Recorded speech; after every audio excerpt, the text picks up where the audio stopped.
இப்போ பிடிச்சிட்டேன்ல உன்னோட சாவி யாருக்கிட்ட இருக்குன்னு. இந்த பரம மூளைக்குள்ள ஏதோ ஒன்று பேரை சொல்லிக்கிட்டே இருந்துச்சு. இந்த பரமனோட மூளை எப்பவுமே தப்பா சொல்லாது போலீஸு. ஆமாண்டா, நான் தான் இந்த ஆளை பின்னாடி ஏவி விட்டு இதெல்லாம் பண்ண சொன்னேன். உன்னால என்னடா பண்ண முடியும்? இல்ல என்ன பண்ணி கிழிச்சிடுவ? உடனே அங்க போய் சொல்லிடுவியா? சச்ச அப்படி ஒரு முட்டாள்தனத்தை நான் பண்ணவே மாட்டேன். உன்ன மாதிரி முதுகு பின்னாடி வேலை பார்த்து எனக்கு பழக்கமே இல்லை.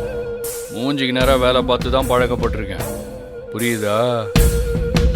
ஏன்னா அந்த சண்டை கோழி வேற உன்னை நேர்மையான போலீஸ்காரன்னு நினச்சிட்டு இருக்கா. நீ என்னடான்னா இப்படிலாம் பண்ணிட்டு இருக்கேன்னு மனசு வருத்தமா இருக்கு. அந்த வருத்தத்தை வெளிப்படுத்தினேன், அவ்வளோதான்.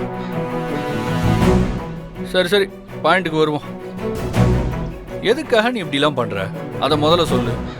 டேய், அதெல்லாம் உன்கிட்ட சொல்ல வேண்டிய அவசியம் எனக்கு இல்ல. உன் வேலை என்னவோ அதை பார்த்துட்டு கிளம்புடா.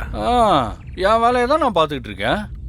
அங்க தங்கி அவங்களுக்கு உதவி செய்யறேன்னு சொன்னேன், அதைத்தான் செஞ்சிட்டு இருக்கேன். என்ன ஒரு நாள் தங்கி இருந்த அவங்களை காப்பாத்திட்டா பெரிய இவன் நினைப்பா உனக்கு? டேய், எல்லா நாளும் அது நடந்துருமா? நடக்கணும்னா அது நடந்து தானே தீரும். எனக்கு இந்த பொம்பளைங்க முன்னாடி சீன் போடுற வேலையெல்லாம் தெரியாது. அப்புறம் ஒரு நாள் இல்லை, அவங்களுக்கு பிரச்சனைனா எத்தனை நாள் ஆனாலும் அங்கே தங்குவேன்.